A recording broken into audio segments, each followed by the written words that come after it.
Hi guys, అందరికీ నమస్తే. అందరికి ఒక డౌట్ అయితే ఉంది. ఆ డౌట్ ఏంటిదంటే ఫ్లిప్కార్ట్లో ఐఫోన్ కొందామని పాస్ అయితే ఎవరైతే కొన్నారో ఆ పాస్ గురించి డౌట్ ఉంది. కొంతమంది ఐఫోన్ 16 Pro Max పాస్ కొని 16 Pro ఆర్ 16 Plus మోడల్స్ కొనొచ్చా అని అడుగుతున్నారు. కాకపోతే ఆ మోడల్స్ అయితే మీరు కొనలేరు. ఏ వేరియంట్కి అయితే మీరు పాస్ తీసుకున్నారో ఆ వేరియంట్ మాత్రమే కొనగలుగుతారు.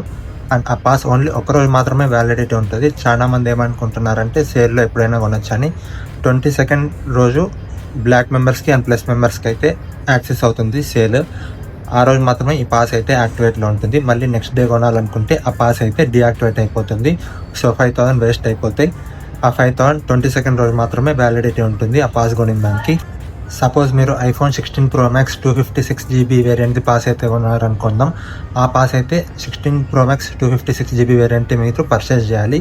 అట్లా కాకుండా వేరే వేరియంట్ పర్చేస్ చేస్తా అంటే పాస్ అయితే వ్యాలిడిటీ ఉండదు. ఇంకొకటి ఏమనుకుంటున్నారంటే 5,000 ఎక్స్ట్రా ఖర్చు పెట్టడం ఎందుకు అనుకుంటున్నారు పాస్ తీసుకోవడము.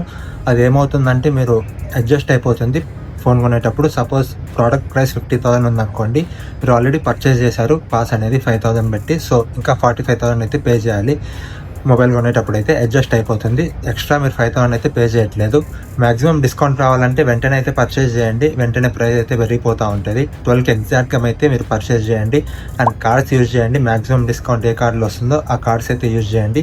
మీ దగ్గర లేకపోతే మీ ఫ్రెండ్స్ అండ్ ఫ్యామిలీ మెంబర్స్ దగ్గర కార్డ్స్ అయితే అడిగి పెట్టండి.